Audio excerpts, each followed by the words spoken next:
Welcome back to the Most Valuable Player podcast. My name is B-Man. I'm here with Sosa and Tariq as well. Welcome back, Tariq. Thank you, man. It's great to be back. So for those of you that don't know, Tariq was there when we first started the podcast when it was only on audio. And this is going to be your first video. We've moved up in the world.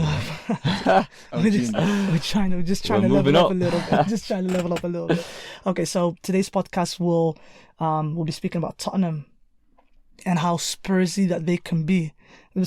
Them being Spursy has become like a term now. Yeah, it's become like an actual term now.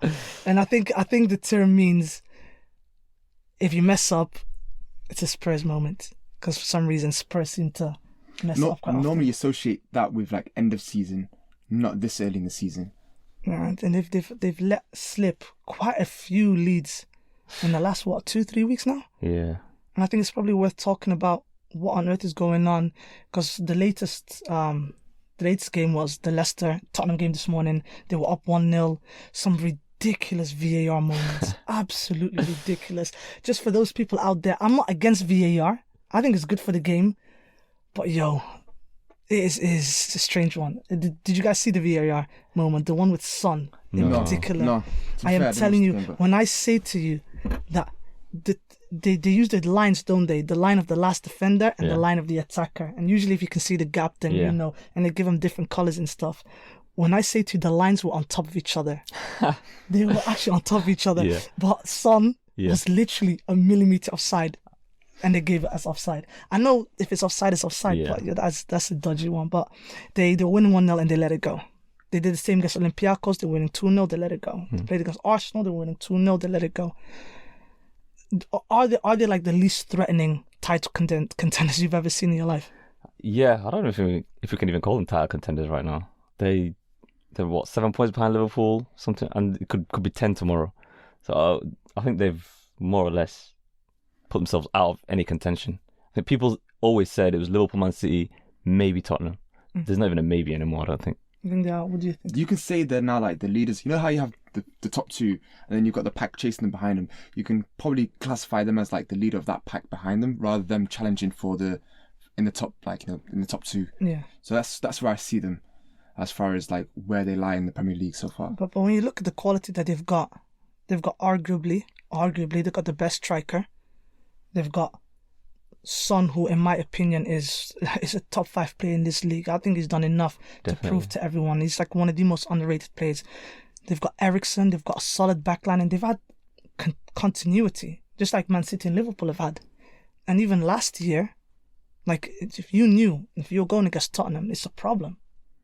But yet, again and again and again, they just have a patch. And it's like you said, usually it's like at the end of the season, and all of a sudden now it's coming really early. And you're really asking yourself, like, is this team actually going to go anywhere? From Pochettino's perspective, is his name Levi? I never know how to pronounce it. Levy, yeah. Like, is this team worth going after? Should they break it up and try and sign different players? Because they bought some really good players over the summer. At this point now, I think with Spurs and how they're, I wouldn't worry if I'm a Spurs fan because they've got Pochettino for however long they've got left of the season. If he doesn't leave to go somewhere else, they've got him. They've got players like Harry Kane who are capable of just getting those like 1-0 goals like in Burnley when they need it. So he's there to do that job. So I don't feel like you should be worried about them because they're going to be there or thereabouts end of the season around top 4 minimum. Whether they're fighting for the league itself, I don't think that's now going to be a possibility for them. They'll probably push and, what they call pressure. They can like apply pressure until the end, but I don't think they're going to be title challengers right now. Should they do better? Oh yeah, definitely. They've got the team to do it. They're easily one of the best teams in the league. The team they've got, they should be challenging for the title. But there's just some issues that you can see that are going on behind the scenes. And it just seems like it's come to the end of a cycle at Tottenham. Pochettino seems like he's had enough. Eriksen wants to leave. Vertonghen wants to leave. Danny Rose has been trying to leave for a few years now. That's the problem, isn't it? And it's just been going on. And it seems like every week Pochettino has something to complain about. And then after the Olympiacos game, Harry Kane said, we're not young anymore. We should be doing better than this. We've had the same manager for however many years now. So it just seems like they feel like they've got to a stage where they should be doing a lot better than they are. The fact that they haven't won a trophy, I think, is just has become a burden. It's just hanging over them. And I don't know. Most of these games they're going into now, even when they're winning 2-0, you just don't seem like they're going to go on and win the game. They don't seem comfortable. But the thing is, do you know, in today's game against Leicester, and all credit to Leicester because that game was end to end. Anyone deserved to take anything from that game, and it took a Maddison wonder goal to put the game to bed. But when you see such attacking talent of Lamela, who usually is injured at this part of the season anyway, always has one injury or another, and you got Kane, who scored an absolutely fantastic goal today, and you got Son up front, surely you should be able to bag more than one goal. Like, I just don't see, I don't seem to understand this Spursy way of, or this method that they've got where they just capitulate. Well, the issue with Spurs is that a guy like Lamela was not in the starting lineup a few years ago, and the fact that they couldn't sign anyone forced the team to play the guys that they did have. And he's made a comeback in his team. But to be fair to Mela, he should be more of a rotational piece or more of a bench guy rather than starting for Tottenham. Tottenham really should have guys that are going to be like, they've got Son. Like, where's Dele Alli? Like, we expected more from him, and like, he's just not done. And I know he's been injured for a bit, but like, you expected him to take that next step. And I don't know if he's just been overhyped by English media, but they're missing something that's like that element of spark. I know there's Eriksen and that, but they're missing something else that elevates them that bit more. But if they're dropping points this early, and I don't know if it was you that said like Tottenham fans shouldn't be worried, but if they're dropping points this early, like, I'm not saying like it's panic mode or anything, but should you not be slightly worried? And not just in the manner in that they're playing, because I think they're playing fine. It's just the manner in which the games seem to end. Like the Arsenal game, for example. Like, they were all over them in the first half, and then the second half they didn't even have a sniff. Credit to Arsenal, they made a few changes. Ceballos came on, and obviously that did wonders for them. But is there not a more deeper lying issue here, where they can't seem to get a hold of games anymore?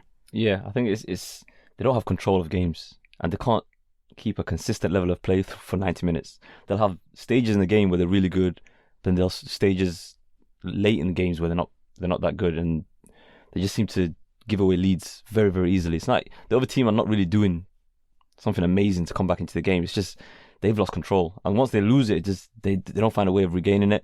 The manager himself as well should take some blame, because he doesn't feel like, it doesn't look like he can change anything during the games. He'll put a plan out there, they'll go 2-0 up, and it's working. But once you're 2-0 up and the other team gets a goal back, you should find a way of maybe just steadying the ship a little bit. He doesn't seem to do that. Because once Tottenham have conceded a goal, it just looks like they're going to concede second or third. I think they were quite fortunate to not even lose the Arsenal game. And then towards the end of the Olympiacos game as well, they easily could have got another goal because they had all the momentum. And it's just, when Tottenham lose control, that's an issue. How they regain it, or how they just calm things down a little bit. They don't seem to have those type of players. Well, like a leadership, when the guys' heads drop, they need someone to like pick them up. Yeah. Let me just make a quick apology. We are still in the studio, and we've mentioned in several episodes that sometimes you can hear people in the background, or you might hear the door slam a little bit. Just bear with us. It usually dies down quite quickly after a while. But with the way things are going, and the way the Arsenal are playing, the way that Leicester even are playing, do you see that there's a threat to them not being in the top four at the end of the season? Definitely, yeah, definitely. Because there's two positions now between four teams. Yeah. So Tottenham haven't shown. Well, everyone thought they were nailed on to finish third. So it doesn't look like that's a guarantee now, which it should be with the team that they've got, because they're clearly, their squad is clearly a lot better than some of the other teams. But it's now just going to be a straight fight with Arsenal and Man United and Chelsea. It could go between any of them, and the fact that it's just two positions between them all, they should definitely be worried the way they're playing about finishing the top four. What do you make I don't think worry is a bit strong. They should be concerned because they shouldn't be dropping points in such a manner.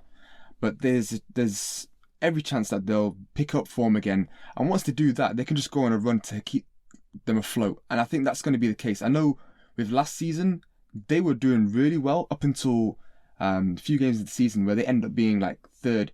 They dropped to fourth, and even that point, you could see their heads were dropping end of the season. Even when they got to the Champions League final, they weren't like the same team. I know they were missing Harry Kane, but they just seemed like they weren't the same team. And then bringing that into next season, it's kind of followed them if anything, like that cloud has just kind of followed them because they were unsure about what the players were doing. They did sign some good players in the summer, but the threat of the other players looming, like leaving, like Eriksen and Vertonghen, or Alderweireld, sorry, that kind of just cast a shadow over them, and it's something that they need to shake off because the season's now started. They need to get their head down and buckle in and actually just start grinding wins now. That's what they need to do. If they lose Eriksen, is there a way that they can come back from that? They can, but it just depends on their business next summer. They've signed Lo Celso, who they bought in as a replacement for Eriksen because they expected him to go. So we just need to see how he develops and if he can take on that role. But Eriksen's going to be a big, big loss for them. Absolutely massive. But we're going to put a stop to it there. Thank you guys so much for listening. We'll be back again with another podcast in a couple of days. And thank you for listening. Please subscribe and like. I'm doing this because I always see the YouTube people do this. Subscribe and like. And let us know what you think of Tottenham and whether or not they're going to make top 4. And we'll be back soon. Peace.